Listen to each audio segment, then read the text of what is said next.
நண்பர்களுக்கு வணக்கம். இந்த பதிவில் உலக மக்கள் அனைவரையும் தன் நடிப்பு வசத்தால் கவர்ந்த தமிழ் திரைப்பட நடிகர் விஜயின் பயோடேட்டாவை படித்து தெரிந்து கொள்ளுவோம். நடிகர் விஜய் பின்னணி பாடகர், தயாரிப்பாளரும் கூட.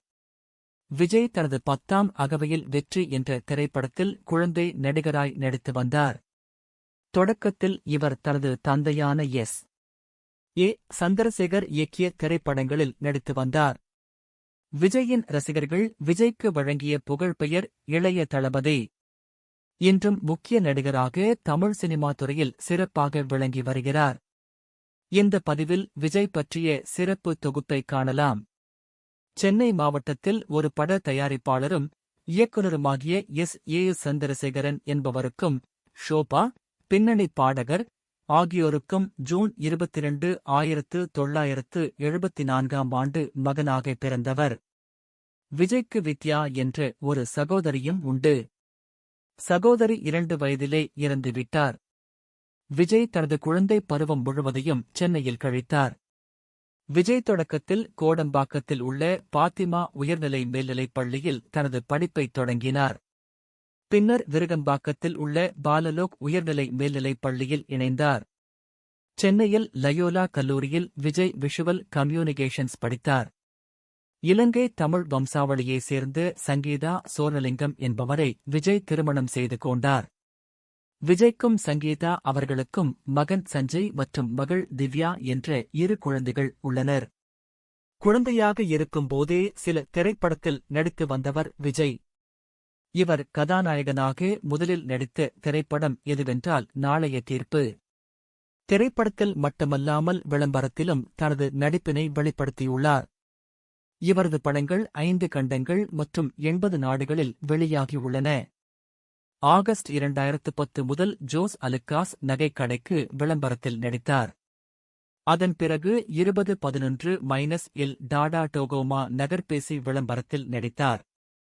விஜய் தனது ரசிகர் நற்பணி மன்றத்தை மக்கள் இயக்கம் என்ற பெயரில் ஒரு அரசியல் அமைப்பாக 2009ஆம் ஆண்டு மாற்றினார்.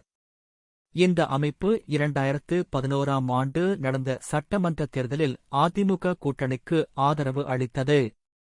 அவரது உறவினர் விக்ராந்த் ஒரு நடிகர். அவரது மாமா எஸ். என். சுரேந்தர் ஒரு பின்னணிப் பாடகர் மற்றும் டப்பிங் கலைஞர் ஆவார்.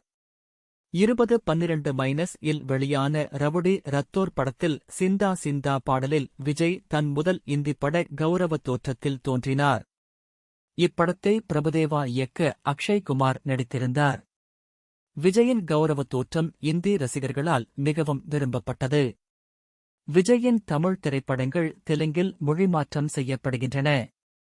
மொழிமாற்றம் செய்யப்பட்ட பெரும்பாலான திரைப்படம் வெற்றி அடைந்துள்ளது.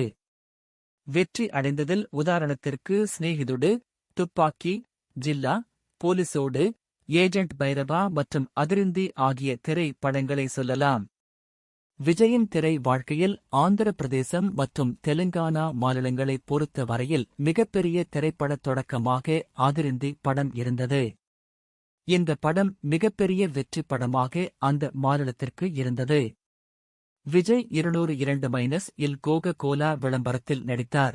205-இல் சன்ஃபீஸ்ட் விளம்பரத்தில் நடித்து வந்தார். ஆகஸ்ட் 2010-இல் தமிழ்நாடு மற்றும் கேரளாவிற்கான விளம்பர தூதராக ஜோஸ் ஆலுக்காஸ் விஜயை ஒப்பந்தம் செய்தது. மேலும் டாடா டொகோமோ விளம்பரத்திலும் விஜய் நடித்தார். விஜய் ஒரு சமூக நல அமைப்புக்காக விஜய் மக்கள் இயக்கம் என்ற இயக்கத்தை ஜூலை 26, 2009ஆம் ஆண்டில் புதுக்கோட்டையில் தொடங்கினார். தமிழ்நாட்டில் தானே புயல் வந்த பிறகு கடலூரில் உள்ள கம்மியம்பேட்டையில் ஒரு நிவாரண முகாமுக்கு இவரது மக்கள் இயக்க நிர்வாகிகள் ஏற்பாடு செய்தனர். பாதிப்படைந்த மக்களுக்கு விஜய் நிவாரண நிதியாக அரிசியை வழங்கினார். அந்நேரத்தில் கடலூர் வெள்ளத்தால் மோசமாக பாதிக்கப்பட்டிருந்தது. சில உதவிகளை வழங்கியதன் மூலம் மக்களுக்கு விஜய் உதவினார். நவம்பர் 2014-இல் 12ஆம் வகுப்பில் நல்ல மதிப்பெண்கள் பெற்ற ஒரு தேநீர் கடை உரிமையாளரின் மகளான ஃபாத்திமாவுக்கு கோடம்பாக்கத்தில் உள்ள ஒரு தனியார் கல்லூரியில் இடம் கிடைக்க விஜய் உதவி செய்துள்ளார். படிக்கும் மாணவர்களுக்காக கல்வி விருதுகளை 20/12 ஜூலை 8 ஆம் தேதி அன்று விஜய் மக்கள் இயக்கத்தால் சென்னை ஜே.எஸ்.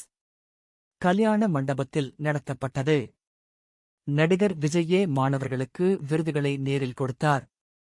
விஜய் தனது பிறந்த நாளான 22 ஜூன் அன்று 207-இல் எழும்பூர் அரசு பொது மருத்துவமனையில் பிறந்த குழந்தைகளுக்கு தங்க மோதிரங்களை வழங்கினார்.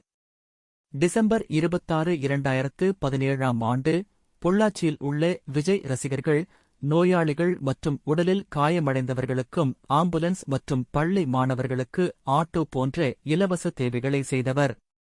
செப்டம்பர் 11, 2017-இல் மருத்துவ சீட் பெறாமல் நீட் தேர்வில் தோல்வியை சந்தித்து தற்கொலை செய்து கொண்ட அனிதாவின் குடும்பத்திற்கு விஜய் நிதி உதவி வழங்கினார். ஜூன் 2018-இல் ஸ்டெர்லைட் தாமிர ஆலைக்கு எதிராக ஆர்ப்பாட்டம் நடத்தி காவலர்களின் துப்பாக்கிச் சூட்டில் உயிரிழந்தவர்களின் குடும்பங்களுக்கு விஜய் நிதி உதவி வழங்கினார். 22 ஆகஸ்ட் 2018ஆம் ஆண்டு கேரளாவின் பல்வேறு இடங்களில் உள்ள தன் ரசிகர் மன்ற மாவட்ட தலைவர்கள் உதவியுடன் வெள்ளத்தால் பாதிப்படைந்தவர்களுக்கு 70 லட்சம் ரூபாய் மதிப்புள்ள பொருட்களை விஜய் அனுப்பி வைத்துள்ளார். கஜா புயலால் நவம்பர் 2018-இல் பாதிக்கப்பட்ட மற்றும் அருகிலுள்ள மாவட்டங்களுக்கு நிவாரணம் வழங்க தன் ஒவ்வொரு விஜய் மக்கள் இயக்க மாவட்ட தலைமை நிர்வாகிகளின் வங்கிக் கணக்கில் 4.5 லட்சம் ரூபாய் விஜய் தொகையினை செலுத்தினார்.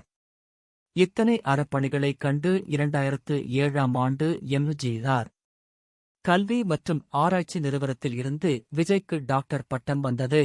இந்த வீடியோ பிடித்திருந்தால் தமிழ் கவிதை பாலாஜி யூடியூப் சேனலை லைக் மற்றும் சப்ஸ்கிரைப் பண்ணுங்க. நன்றி, வணக்கம்.